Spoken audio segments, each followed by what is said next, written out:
Hello students, welcome to EPG Pathshala. I am Dr. Vishal from Maharaja Agrasen University, Badi, Himachal Pradesh.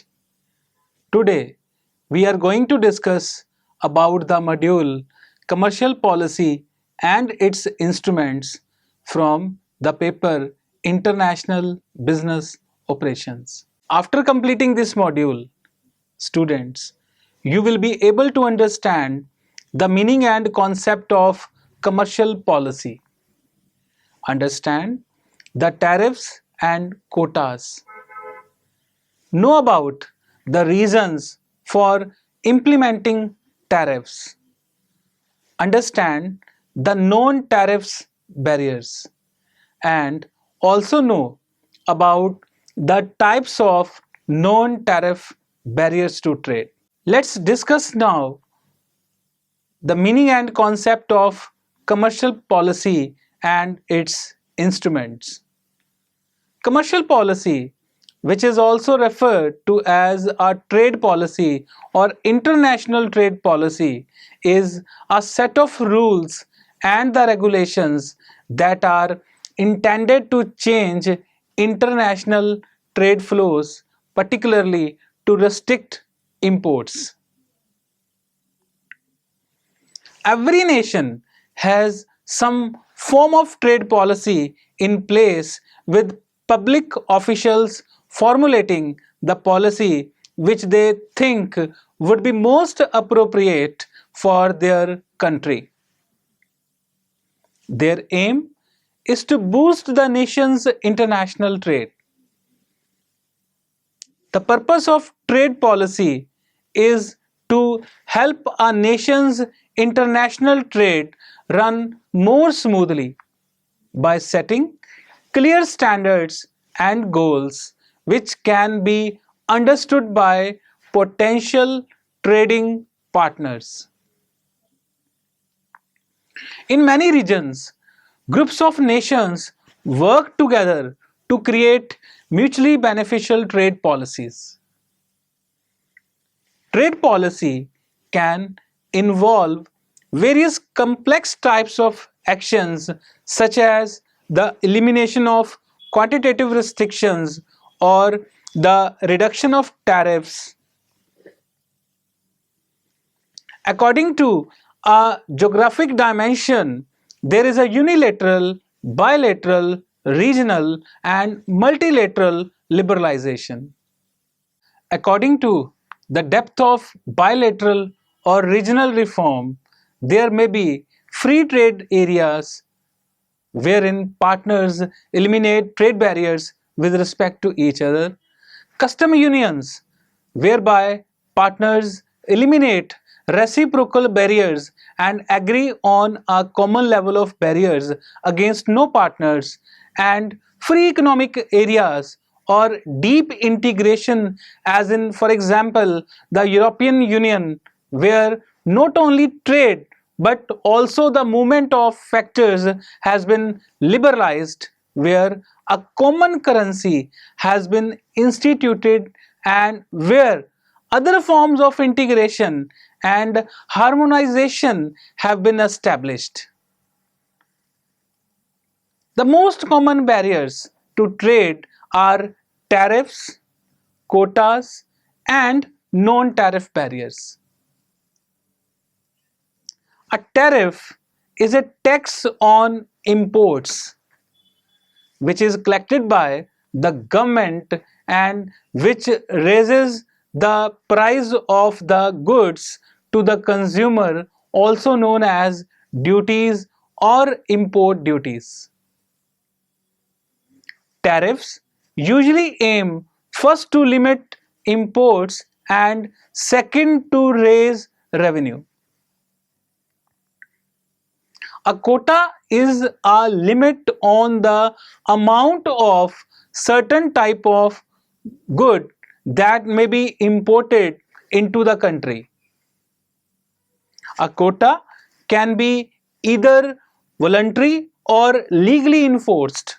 The effect of tariffs and quotas is the same, that is, to limit imports and protect domestic producers from foreign competition.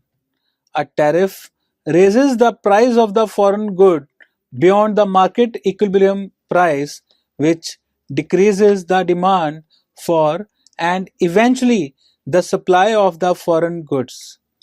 A quota limits the supply to a certain quantity, which raises the price beyond the market equilibrium level and thus decreases the demand. Non-tariff barriers include regulations regarding product content or quality and other conditions that hinder imports. One of the most commonly used non-tariff barriers are product standards, which may aim to serve as barriers to trade. Other non-tariff barriers include packing and shipping regulations, harbor and airport permits, and onerous customs procedures, all of which can have either legitimate or purely anti-import agendas or both. These are explained in detail as follows. Tariffs and tariff rate quotas. Tariffs, which are taxes on imports of commodities into a country or region, are among the oldest form of government intervention in economic activity. They are implemented for two clear economic purposes. First, they provide revenue for the government. Second, they improve economic returns to firms and suppliers of resources to domestic industry that face competition from foreign imports. Let's discuss now tariffs and tariff rate quotas. Tariff is a tax levied on goods traded internationally. When imposed on goods being brought into the country, it is referred as an import duty. Import duty is levied to increase the effective cost of imported goods in order to increase the demand for domestically produced goods. Another type of tariff less frequently imposed is the export duty, which is levied on goods being taken out of the country to discourage the export of those goods. This may be done if the country is facing a shortage of that particular commodity, or if the government wants to promote the export of that good in some other form, for example, a processed form rather than in raw material form. It may also be done to discourage exporting of natural resources. When imposed on goods passing through the country, the tariff is called transit duty. Tariffs are widely used to protect domestic procedures incomes from foreign competition. This protection comes at an economic cost to domestic consumers who pay higher prices for import competing goods and to the economy as a whole through the inefficient allocation of resources to the import competing domestic industry. Therefore, since 1948, when average tariffs on manufactured goods exceeded 30% in most developed economies, those economies have sought to reduce tariffs on manufactured goods through several rounds of negotiations under the General Agreement on Tariffs Trade, shortly called as GATE. Only in the most recent Uruguay round of negotiations were traded and tariff restrictions in agriculture addressed. In the past, and even under GATE, tariffs levied on some agricultural commodities by some countries have been very large. When coupled with other barriers to trade, they have often constituted formidable barriers to market access from foreign producers. In fact, tariffs, those are set high enough, can block all trade and act just like import bans. A tariff rate quota combines the idea of tariff with that of a quota. The typical TRQ will set a low tariff for imports of a fixed quantity and a higher tariff for any imports that exceed that initial quantity.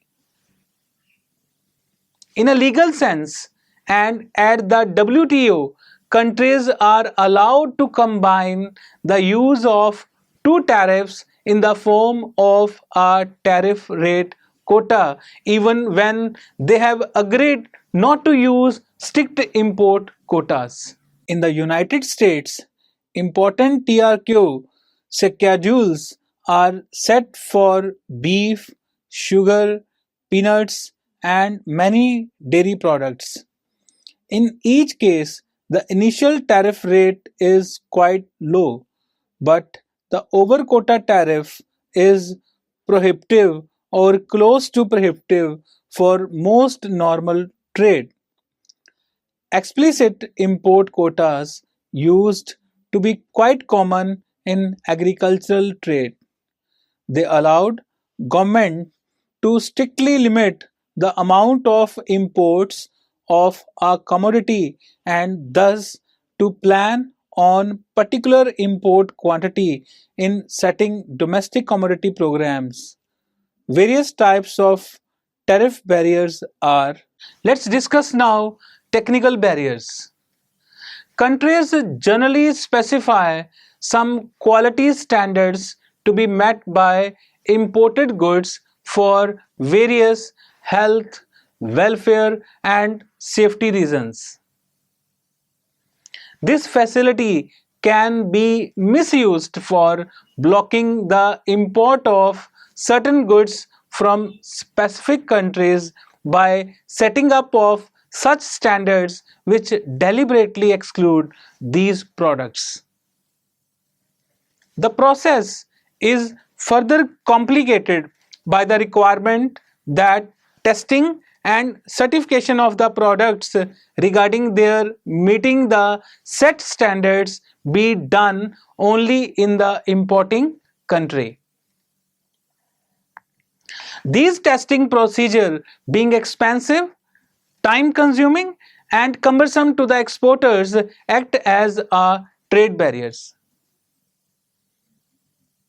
Under the new system of international trade, trading partners are required to consult each other before fixing such standards. It also requires that the domestic and imported goods be treated equally as far as testing and certification procedure are concerned and that there should be no disparity between the quality standards required to be fulfilled by these two. The importing country is now expected to accept testing done in the exporting country. Procurement policies. Governments quite often follow the policy of procuring their requirements, including that of government-owned companies, only from local producers or at least extend some price advantage to them. This closes a big prospective market to the foreign producers. International price fixing. Some commodities are produced by a limited number of producers scattered around the world. In such cases, these producers may come together to form a cartel and limit the production or price of the commodity so as to protect their profits. OPEC is an example of such cartel formation. This artificial limitation on the production and price of the commodity makes international trade less efficient than it could have been. Exchange controls. Controlling the amount of foreign exchange available to residents for purchasing foreign goods domestically or while traveling abroad is another way of restricting imports. Direct and indirect restrictions on foreign investments. A country may directly restrict foreign investment to some specific sectors or up to a certain percentage of equity. Indirect restrictions may come in the form of limits on profits that can be repatriated or prohibition of payment of royalty to a foreign parent company. These restrictions serve to discourage foreign producers from setting up domestic operations. Foreign companies are generally interested in setting up local formations if they foresee increased sales or reduced cost as a consequence. Restrictions against foreign investment thus act as an impediment to international trade by giving rise to inefficiencies. Customs valuation. There is a widely held view that the invoice value of goods traded internationally do not reflect their real cost. This gave rise to a very subjective system of valuation of imports and exports for levy of duty. If the value attributed to a particular product would turn out to be substantially higher than its real cost, it could result in affecting its competitiveness by increasing the total cost to the importer due to the excess duty. This would again act as a barrier to international trade. This problem has now been considerably reduced due to an agreement between various countries regarding the valuation of goods involved in cross border trade. Transportation cost.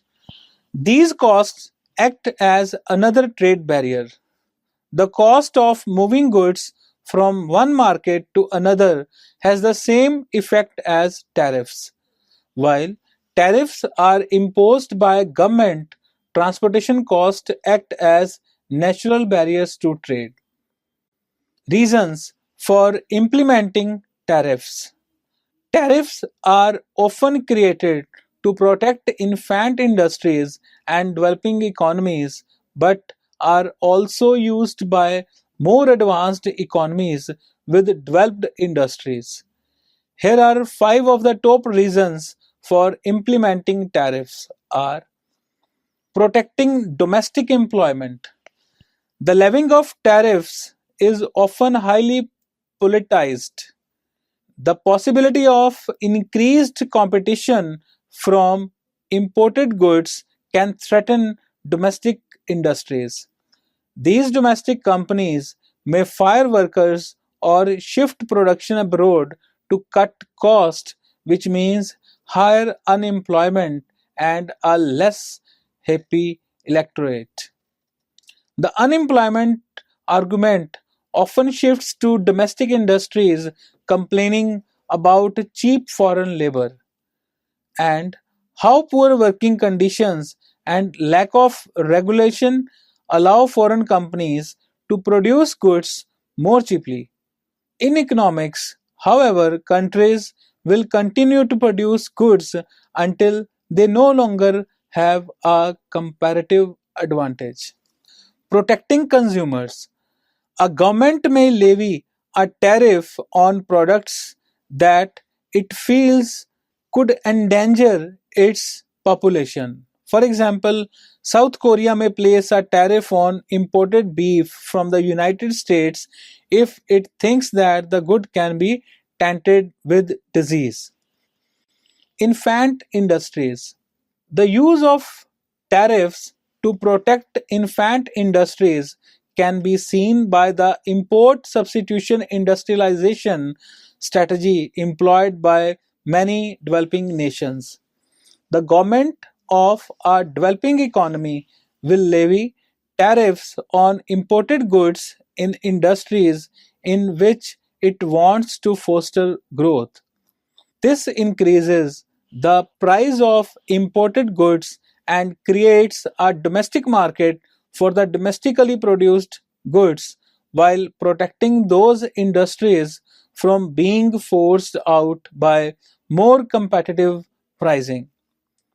It decreases unemployment and allows developing countries to shift from agriculture.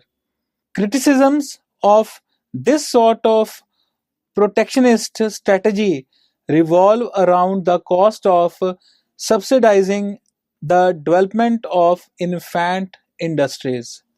If an industry develops without competition, it could wind up producing lower quality goods, and the subsidies required to keep the state backed industry. National security. Barriers are also employed by developed countries to protect certain industries that are deemed strategically important, such as those supporting national security. Defense industries are often viewed as vital to state interests and often enjoy significant levels of protection. For example, while both Western Europe and the United States are industrialized, both are very protective of defense oriented. Retaliation. Countries may also set tariffs as a retaliation technique if they think that a trading partner has not played by the rules. For example, if France believes that the United States has allowed its wine producers to call its domestically produced sparkling wines Champagne as name specific to the Champagne region of France for too long, it may levy a tariff on imported meat from the United States. If the US agrees to crack down on the improper labeling, France is likely to stop its retaliation. Retaliation can also be employed if a trading partner goes down the government's foreign policy objectives. Non tariff barriers to trade, also in a short form called as NTB. Non-tariff barriers are trade barriers that restrict imports but are not in the usual form of a tariff. Some common examples of NTBs are anti-dumping measures and countervailing duties, which, although they are called non-tariff barriers, have the effect of tariffs once they are enacted. Their use has risen sharply after the WTO rules led to a very significant reduction in tariff use. Some non-tariff trade barriers are expressly permitted in very limited circumstances when they are deemed necessary to protect health, safety, or sanitation, or to protect deplete natural resources. In other forms, they are criticized as a means to evade free trade rules such as those of the World Trade Organization, the European Union, or North American Free Trade Agreement that restrict the use of tariffs. Some of non-tariff barriers are not directly related to foreign economic regulations, but nevertheless they have a significant impact on foreign economic activity and foreign trade between countries. Trade between countries is referred to trade in goods, services, and factors of production. Non-tariff barriers to trade include import quotas, special licenses, unreasonable standards for the quality of goods, bureaucratic delays at customs, export restrictions, limiting the activities of state trading, export subsidies, countervailing duties, technical barriers to trade, sanitary and phytosanitary measures, rules of origin, etc. Sometimes in this list they include macroeconomic measures affecting trade. Types of non-tariff barriers to trade. The following are the types of non-tariff barriers to trade. Quotas, import licensing requirements, proportion, restrictions of foreign to domestic goods, minimum import price limits. Embargoes include the following: customs and administrative entry procedures, valuation systems, anti-dumping practices, tariff classifications, documentation requirements, and fees. Standards. Standards disparities. Intergovernmental acceptances of testing methods and standards, and packaging, labeling, and marking. Next, government participation in trade. It includes government procurement policies, export subsidies, countervailing duties, and domestic assistance programs. Next, charges on imports. Prior import deposit subsidies, administrative fees, special supplementary duties, import credit discriminations, variable levies, and border taxes are included in this category. Others, it may include voluntary export restraints and orderly marketing agreements. Now let's discuss examples of non-tariff barriers to trade. Non-tariff barriers to trade can be import bans, general or product-specific quotas, rules of origin, quality conditions imposed by importing country on the exporting countries, packaging conditions, labeling conditions, product standards, complex regulatory environment, determination of eligibility of an exporting country by the importing country, determination of eligibility of an exporting establishment by the importing country, additional trade documents like certificate of origin, certificate of authenticity, etc., occupational safety and health regulation, employment law, import licenses, state subsidies, procurement, trading, state ownership, export subsidies, fixation of a minimum import price, product classification, quota shares, foreign exchange market controls and multiplicity, inadequate infrastructure, binational policy, overvalued currency, intellectual property laws, restrictive licenses, seasonal import regimes, and corrupt or lengthy customs procedures. Thus, there are several different variants of division of non-tariff barriers. Some scholars divide between internal taxes, administrative barriers, health and sanitary regulations, and government procurement policies. Others divide non-tariff barriers into more categories such as specific limitations on trade, customs, and administrative entry procedures, standards, government participation in trade, charges on import, and other categories. We choose traditional classification of non-tariff barriers, according to which they are divided into three principal categories.